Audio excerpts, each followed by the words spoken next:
Oke, selamat pagi semuanya. Perkenalkan, nama saya Arvindo Segule, saya dari Universitas Trunojoyo Madura, Prodi Pendidikan Informatika, kelas 2B, NIM Akhir 042.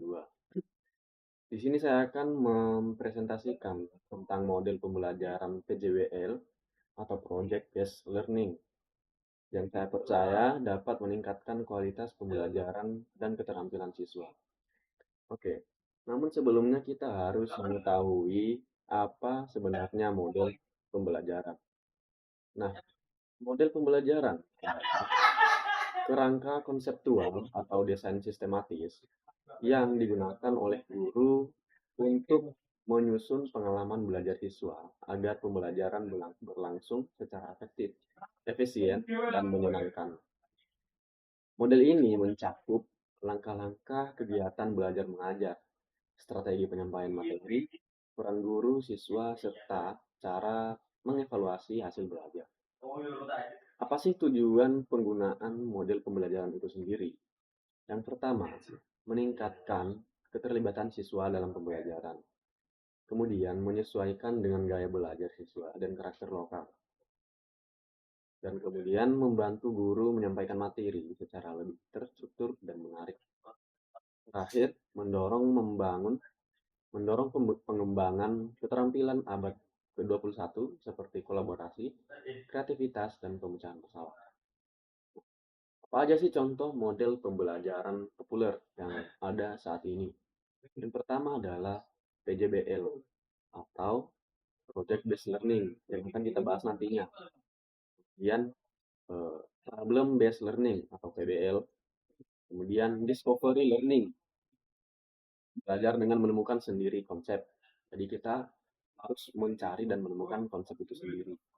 Kemudian inquiry learning, di mana belajar melalui penyelidikan. Kemudian kooperatif, belajar melalui kerjasama kelompok. Dan terakhir, model pembelajaran langsung atau ceramah dan demonstrasi langsung dari guru. Oke, langsung saja kita masuk pada eh, penjelasan project based learning. Apa sih itu PJBL? PJBL itu, teman-teman, suatu model pembelajaran yang berpusat pada siswa. Dan proses ini terjadi ketika adanya eksplorasi aktif terhadap suatu masalah atau tantangan yang nyata dan bermakna bagi kehidupan mereka. Nah, dalam PJBL, siswa tidak sekedar menerima informasi dari guru secara pasif, tetapi mereka dituntut untuk menemukan, merancang, dan mempresentasikan solusi dari suatu permasalahan melalui proyek yang dikerjakan secara kolaboratif. Jadi, ini sejalan dengan kebutuhan pendidikan modern yang tidak hanya berfokus pada hafalan, tetapi pada pemahaman konsep, penerapan nyata, dan pengembangan karakter. Kita lanjut ke slide berikutnya. Apa saja langkah-langkah penerapan project based learning? Langkah-langkah penerapan project based learning pada siswa tentunya, apalagi khususnya siswa di Pulau Madura ini adalah yang pertama, tentukan pertanyaan mendasar, essential question. Nah, apa itu sebenarnya question? Essential question. Nah,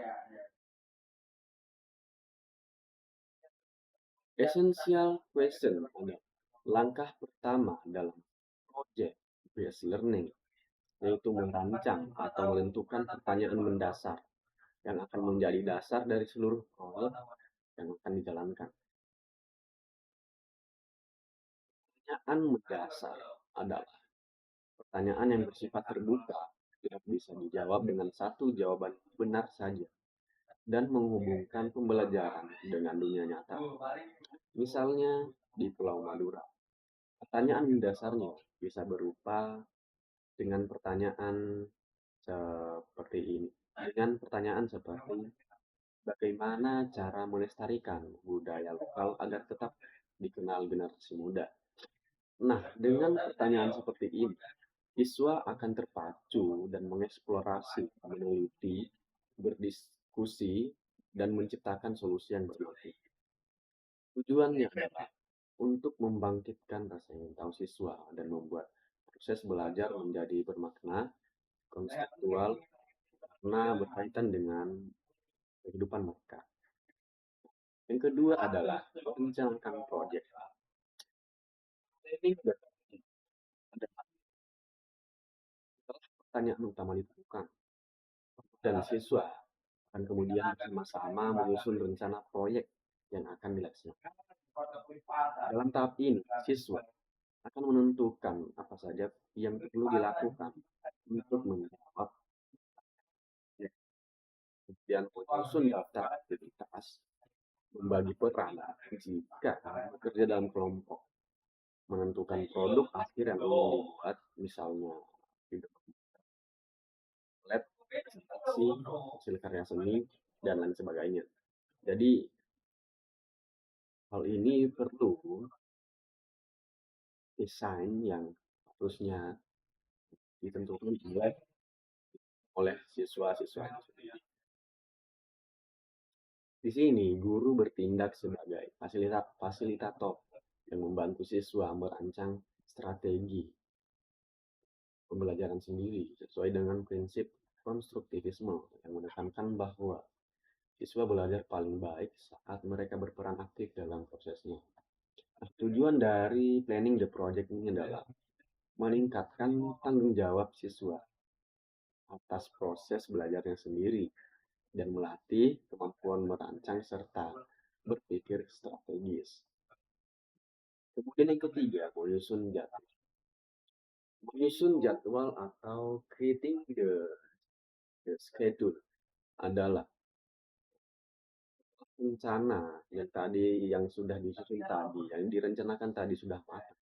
Langkah selanjutnya adalah menyusun jadwal kegiatan proyek yang realistis dan terstruktur. Nah, di sini guru akan membantu siswa, kemudian menentukan urutan aktivitas, membuat jadwal mingguan atau harian, menentukan target waktu untuk setiap tugas atau fase proyek, mengatur waktu konsultasi atau presentasi kemajuan melalui proyek-proyek yang sudah dibuat. Kemudian siswa belajar tentang manajemen waktu, tanggung jawab, dan disiplin. Nah, mereka juga akan belajar menyesuaikan rencana saat menemui kendala di lapangan. Jadi hal ini berfokus pada keterampilan penting dalam kehidupan nyata. Nah, tujuan dari creating the schedule ini adalah agar siswa memiliki arah yang jelas dan proses proyek tidak berjalan asal-asalan atau molor dari tujuan. Sekarang kita akan masuk ke yang keempat, yaitu menentukan tanggung dasar. Di nomor 4 ada kesalahan.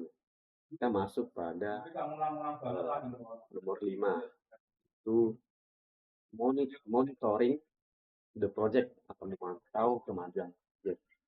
Nah, apa sih itu monitoring the project? Monitoring the project dalam PJBL adalah proses pemantauan dan evaluasi yang dilakukan selama pelaksanaan proyek untuk memastikan bahwa siswa tetap berada di jalur yang benar dan mencapai tujuan pembelajaran yang telah ditetapkan. Nah, proses ini melibatkan pengawasan terhadap kemajuan siswa, memberikan umpan balik, dan melakukan penyesuaian jika perlu. Beberapa aspek penting dari monitoring the project dalam PJBL. Lain satu, pemantauan kemajuan. Nah, guru secara aktif memantau kemajuan siswa dalam menyelesaikan tugas dan mencapai tujuan proyek. Hal ini bisa dilakukan melalui observasi langsung, diskusi kelompok, atau laporan kemajuan. Kemudian yang kedua, umpan balik. Nah, umpan balik ini artinya memberikan umpan balik yang konstruktif kepada siswa tentang pekerjaan mereka. Umpan balik ini dapat membantu siswa memahami kekuatan dan area yang perlu diperbaiki. Yang ketiga, penyesuaian rencana. Dalam monitoring the project, penyesuaian rencana jika diperlukan, guru dapat melakukan penyesuaian terhadap rencana proyek berdasarkan kemajuan siswa. Ini bisa meliputi perubahan dalam jadwal, sumber daya, atau pendekatan yang digunakan. Kemudian, dukungan dan bimbingan. Selama proses monitoring, guru juga berperan sebagai fasilitator yang memberikan dukungan dan bimbingan kepada siswa. Ini termasuk membantu siswa mengatasi tantangan yang mereka hadapi selama proyek. Yang kelima adalah refleksi. Refleksi dalam monitoring the project merupakan aktivitas yang mengajak siswa untuk melakukan refleksi tentang proses yang mereka jalani, termasuk apa yang telah mereka pelajari dan bagaimana mereka dapat meningkatkan kinerja mereka di masa depan. Nah, dengan melakukan monitoring yang efektif, guru dapat memastikan bahwa siswa tidak hanya menyelesaikan proyek, tetapi juga mendapatkan pengalaman belajar yang bermakna dan relevan. Kemudian yang terakhir, penilaian hasil proyek. Dalam penerapan PJBL kepada siswa, kita harus mengetahui bagaimana sih penilaian hasil proyeknya. Nah, untuk pengertiannya sendiri, penilaian hasil proyek atau assessing the outcome adalah proses evaluasi yang dilakukan untuk menilai hasil akhir dari proyek yang telah dikerjakan oleh siswa. Penilaian ini bertujuan untuk mengukur pencapaian siswa dalam berbagai aspek, termasuk pemahaman konsep, keterampilan, dan kemampuan kolaborasi yang telah mereka kembangkan selama proses proyek. Beberapa komponen penting dan penilaian hasil proyek PJBL meliputi yang pertama, kriteria penilaian. Kriteria penilaiannya seperti menetapkan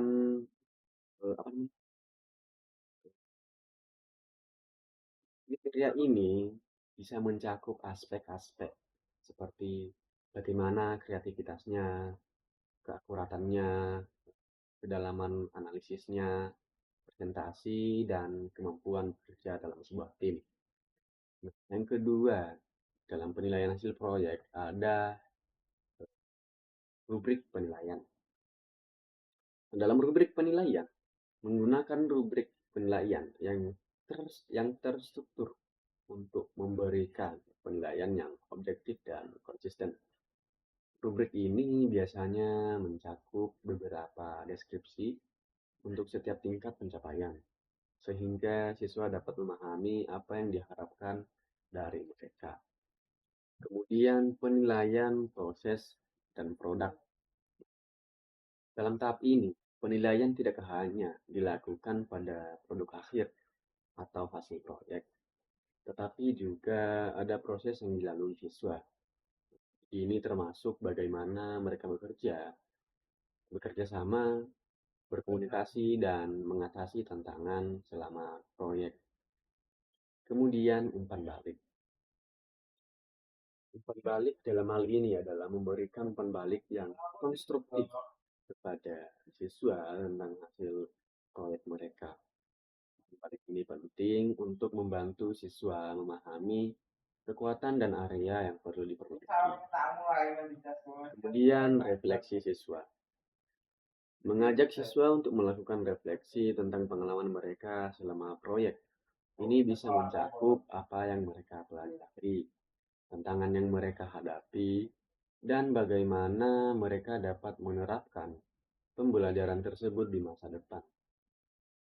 Yang terakhir, dalam penilaian hasil proyek, ada penilaian otentik, di mana penilaian otentik ini menggunakan penilaian yang mencerminkan situasi dunia nyata sehingga siswa dapat melihat relevansi dari apa yang mereka pelajari dan bagaimana mereka dapat menerapkannya di kehidupan nyata.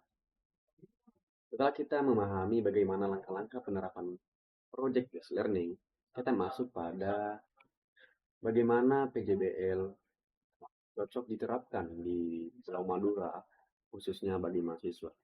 Nah, yang pertama, PJBL mendorong pembelajaran konstekstual yang relevan dengan kehidupan sehari-hari. Yang kedua, cocok dengan karakteristik siswa Madura yang memiliki ikatan sosial yang kuat dan budaya gotong royong. Yang ketiga, meningkatkan kreativitas dan kemandirian di tengah keterbatasan teknologi. Dan yang keempat, menumbuhkan jiwa kewirausahaan dan kepedulian sosial, mendukung penguatan profil pelajar Pancasila dan kurikulum mereka. Kemudian yang terakhir, PJBL efektif untuk pendidikan karakter di daerah dengan tradisi yang kuat. Kita akan masuk pada evaluasi pembelajaran dalam evaluasi dalam PJBL berbeda dari pembelajaran konvensional. Evaluasi tidak hanya menilai hasil akhir, tetapi juga proses. Apa aja sih metode evaluasi yang digunakan? Metode evaluasi yang sering digunakan dalam PJBL adalah yang pertama, rubrik penilaian. Rubrik penilaian ini sendiri adalah alat yang digunakan untuk menilai hasil proyek dengan cara yang terstruktur dan objektif.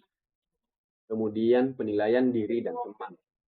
Penilaian diri dan teman adalah metode evaluasi yang melibatkan siswa dalam menilai kinerja mereka sendiri dan kinerja rekan-rekan mereka.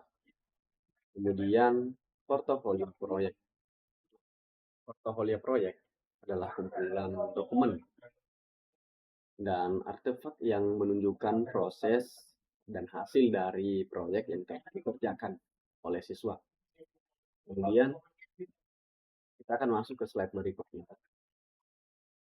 Keterampilan abad 21. Apa aja sih keterampilan abad 21 yang harus dan wajib dimiliki oleh siswa? Yang pertama adalah critical thinking. Critical thinking ini bagaimana siswa berpikir kritis, bagaimana siswa menganalisis, mengevaluasi dan membuat keputusan berdasarkan bukti.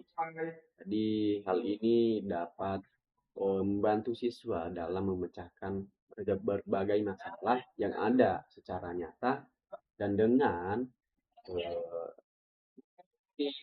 tanpa teori manapun. Kemudian ada creativity. Creativity merupakan kemampuan untuk menghasilkan ide-ide baru dan inovatif serta memecahkan masalah dengan cara yang unik. Kemudian yang ketiga ada collaboration. Collaboration ini kemampuan untuk bekerja sama dengan orang lain untuk mencapai tujuan bersama. Jadi berkontribusi aktif dan menghargai pendapat anggota lain. Itu adalah collaboration yang memang sangat berpengaruh bagi keterampilan abad 21 pada saat itu. Kemudian yang terakhir ada communication. Communication atau komunikasi. Communication sendiri adalah kemampuan untuk menyampaikan informasi dan ide dengan jelas dan efektif, baik secara lisan maupun tulisan. Jadi communication ini menyampaikan ide secara efektif, baik lisan maupun tulisan, mendengarkan dan merespon secara cepat. Bagaimana sih menurut para ahli tentang PJBL ini? Dr. Johnson, Profesor Emeritus di University of Minnesota, menyatakan dalam pendekatan kontekstual, Teaching and Learning atau CTL, dalam bukunya, pembelajaran yang kontekstual akan lebih bermakna jika siswa terlibat langsung dalam kehidupan nyata mereka. Baik, teman-teman, mungkin itu saja yang bisa saya sampaikan pada presentasi kali ini. Semoga apapun ilmu yang saya berikan kepada teman-teman dapat bermanfaat dan memberikan inspirasi bagi kita semua dalam meningkatkan kualitas pembelajaran. Terima kasih atas perhatian dan kesabaran Anda dalam menyimak presentasi saya tentang model pembelajaran PCBL ini. Saya Abdul Sabdullah untuk video ini.